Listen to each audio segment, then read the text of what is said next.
നമസ്കാരം. നമ്മുടെ നാട്ടിലെ ലഹരിയെക്കുറിച്ചും നാട്ടിൽ നടക്കുന്ന കൊലപാതകങ്ങളെക്കുറിച്ചൊക്കെ ഒരുപാട് വീഡിയോ അല്ലെങ്കിൽ ഇതുപോലെ ഒരുപാട് സംസാരിച്ചിട്ടുണ്ട്. അങ്ങനെ നമ്മൾ പങ്കുവയ്ക്കുന്ന ചിന്തകൾ ഇത് കേൾക്കുമ്പോൾ അനുഭവപ്പെടുന്ന ഒരു വേദനയുണ്ടല്ലോ, ഒരു സങ്കടം, ഒരു പെയിൻ ഉണ്ട് നമുക്ക്. ആ പെയിനിൽ നിന്നാണ് ഇത്തരത്തിൽ നമ്മൾ സംസാരിക്കേണ്ടി വരുന്നത്. 2025 ശേഷം നടക്കുന്ന കൊലപാതക പരമ്പരകളെന്ന് പറഞ്ഞു കഴിഞ്ഞാൽ 2 പേരെ, 3 പേരെ, 5 പേരെ അതിക്രൂരമായ രീതിയിൽ കൊല ചെയ്യുന്ന വാർത്തകളാണ് നമുക്ക് ചുറ്റും.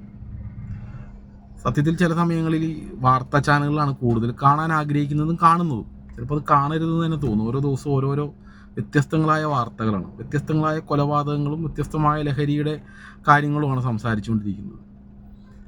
ഇന്ന് കേട്ട വാർത്ത കേട്ട് കഴിഞ്ഞാൽ എനിക്കത് ഉൾക്കൊള്ളാൻ പോലും സാധിക്കുന്നില്ല. നമുക്ക് ഒരാളെ ഒരു കത്തി കൊണ്ടോ ഒരു ബ്ലേഡ് കൊണ്ടോ നമ്മുടെ ഒരു കൈവിരലോ അങ്ങനെ എന്തെങ്കിലും ഒന്ന് മുറിഞ്ഞാലുള്ളൊരു ബുദ്ധിമുട്ട് നമുക്കറിയാം. അന്നത്തെ ഒരു ദിവസം നമുക്കത് അവിടെ പെയിനും ബുദ്ധിമുട്ടൊക്കെ ആയിട്ടായിരിക്കും. ആ സമയത്താണ് ഒരാളെ ഒരു ദൈവമില്ലാതെ കൊന്നു കളയുന്നു എന്നൊക്കെ പറയുന്നത്.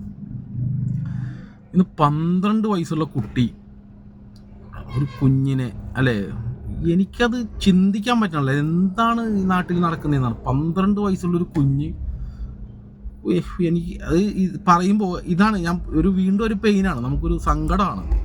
അത് ഒരു വീഡിയോ എന്ന് പറയുന്ന ഒരു സങ്കടമല്ല, നമ്മളത് ഷെയർ ചെയ്യുന്നതാണ്. ഇങ്ങനെ നടക്കുന്നുണ്ടല്ലോ, ഇങ്ങനെയുള്ള ഒരു അതിക്രൂരമായ അല്ലെങ്കിൽ സങ്കടകരമായ കാര്യങ്ങൾ നമ്മുടെ നാട്ടിൽ നടക്കുന്നതല്ലേ. അപ്പോൾ അതിനെക്കുറിച്ചൊന്ന് വേദന പങ്കുവയ്ക്കുകയാണ്. ചിന്തിക്കാൻ പറ്റാത്ത കാര്യങ്ങൾ, അല്ലേ, നമ്മുടെ നാട്ടിൽ നമ്മുടെ മക്കൾ ഏത് രീതിയിലാണ് ചിന്തിക്കുന്നതെന്ന് പേടിയാവണം. നമ്മുടെ മക്കളിപ്പോൾ വളർന്ന് വലുതാവും തോറും നമുക്ക് ടെൻഷൻ ആദ്യമാണ്. ഇവരെങ്ങനെയാണ് പെരുമാറുന്നതെന്നൊക്കെ നമുക്ക് പറയാൻ പറ്റാത്തൊരു സാഹചര്യത്തിലാണ്. എനിക്കാണ് ഓരോ മക്കളുള്ളവരുടെ എല്ലാവരുടെയും വീട്ടിലെ അവസ്ഥ ഇങ്ങനെയാണ്. ഇതെന്തൊരവസ്ഥയാണെന്നാണ് ഞാൻ ആലോചിക്കണം. ഇതെന്താണ് ഇങ്ങനെ, അല്ലേ? അത് ആ വീട്ടിലുള്ളവർക്കാണ് അതിൻ്റെ ഫീലിങ്. അത് അനുഭവിക്കുമ്പോഴാണല്ലോ നമുക്കത് ഫീൽ ചെയ്യുന്നത്. ഇപ്പോൾ എനിക്കും നിങ്ങൾക്കും അത് വാർത്തയാണ്, ഇതെവിടെയോ നടക്കുന്നൊരു വാർത്തയാണ്. നമ്മുടെ അനുഭവത്തിലേക്ക്, അല്ലേ, നമ്മുടെ നെഞ്ചിലേക്ക് അതിൻ്റെ വേദന വരുമ്പോഴാണ് നമുക്ക് അതിൻ്റെ ഒരു തീവ്രത മനസ്സിലാവുള്ളൂ. 12 വയസ്സുള്ള കുട്ടി ഇപ്പോൾ പോലീസ് അറസ്റ്റ് ചെയ്തു, കുറ്റം സമ്മതിച്ചു, കിണറ്റിലെറിഞ്ഞു കൊന്നു എന്നൊക്കെയാണ് പറയണത്. എനിക്ക് ചിന്തിക്കാനായി നമുക്കതിങ്ങനെ ആ വാർത്ത കേട്ടിട്ട് ഞാനിങ്ങനെ ഒരു സ്ഥലത്തിരുന്നപ്പോൾ ആ വാർത്ത കേട്ടപ്പോൾ ഇങ്ങനെ സ്തംഭിച്ചു പോകില്ല, നമ്മൾ മരവിച്ച് പോകണം എന്നൊക്കെ പറയും. ഇതെന്താണ് നാട്ടിൽ നടക്കണേന്ന്. അതുപോലെയാണ്. നിങ്ങൾക്കും അങ്ങനെ തോന്നിയിട്ടുണ്ടാവില്ലേ?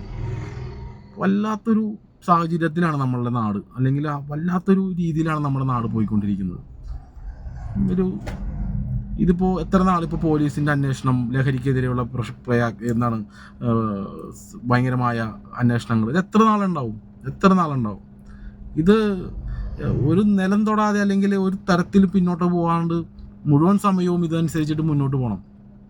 2 മാസം 2 ആഴ്ച ഒരു സ്ക്വാഡൊക്കെ രൂപീകരിച്ച് അന്വേഷണം നടത്തി, അത് കഴിഞ്ഞാൽ അത് വിട്ടു, അതിൻ്റെ സംഭവം കഴിഞ്ഞു. ലഹരിയുടെ കൃത്യമായിട്ടുള്ള എവിടെ നിന്നാണ് വരുന്നത് അത് കണ്ടുപിടിക്കാൻ നമുക്ക് ഇതുവരെ സാധിച്ചിട്ടില്ല. ഇതിപ്പോൾ ഈ കുഞ്ഞിൻ്റെ കേസ് പറയുമ്പോൾ ലഹരിയല്ല, എന്തോ എനിക്കറിയില്ല. ഈ ചെറിയൊരു 12 വയസ്സുള്ള കുഞ്ഞിന് ഒരു നിസാര പെറ്റ് വീണ ഒരു പിഞ്ചു കുഞ്ഞിനെ എങ്ങനെ കിണറ്റിലെറിഞ്ഞ് കൊല്ലാനായിട്ട് തോന്നുന്നതൊക്കെ ചിന്തിച്ചു കഴിഞ്ഞാൽ നമുക്ക് ഭ്രാന്തായി പോകും. വല്ലാത്തൊരു സാഹചര്യത്തിലാണ് നമ്മുടെ നാട് പോകുന്നത്.